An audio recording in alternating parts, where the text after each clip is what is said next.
For more analysis, we're joined by Maha Yahya, the director of the Carnegie Middle East Center. She's joining us from Beirut. Thank you so much for being with me. Just to kick off, maybe you can help us to understand the scale of what we're seeing right now. Iran has now launched strikes that have hit across multiple Gulf states. How dangerous is this moment for the entire region? Extremely. Good morning, and thank you for having me. It's extremely dangerous. Frankly, I think it's the most critical moment for this region, at least in the last century. It's definitely in the 21st, maybe since the end of World War II. It could be a transformative moment.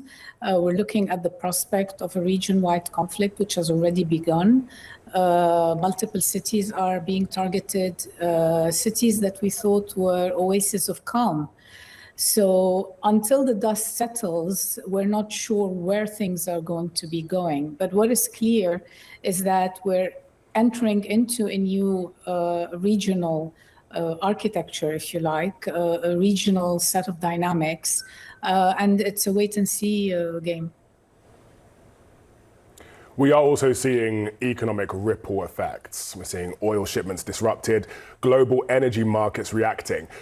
From where you are, is this becoming an economic crisis as well as a security one, do you think?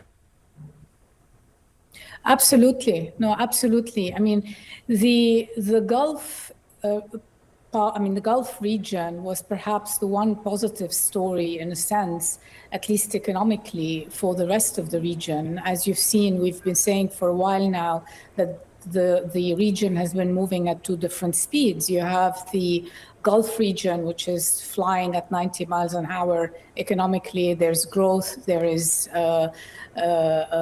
different kind of diversification, looking at ways to move away from the hydrocarbon. I mean, we're moving into a new economic era of prosperity in the Gulf region, whereas the rest of the region was pedaling backwards in many ways.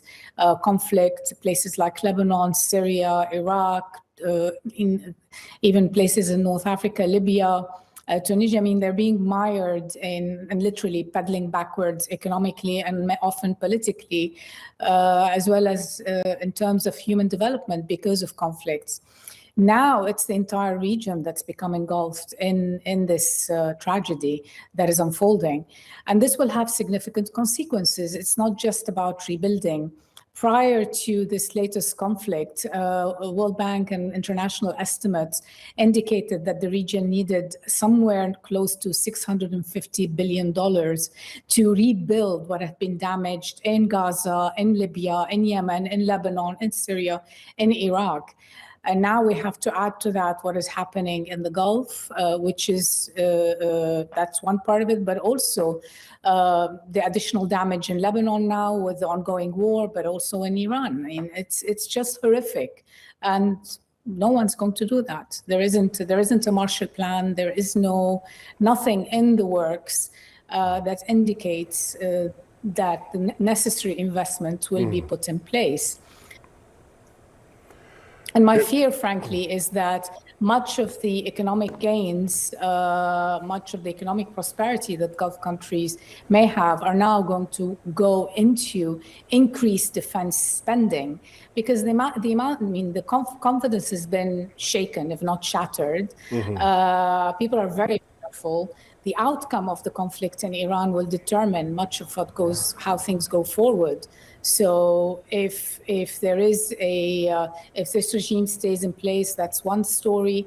If there is chaos within Iran, that's another story. It will have immediate impact on its environment and surroundings, and that includes Gulf countries as well as Central Asia. Okay, well, thank you so much for that. We really appreciate it. That's Maha Yahya. Thank you.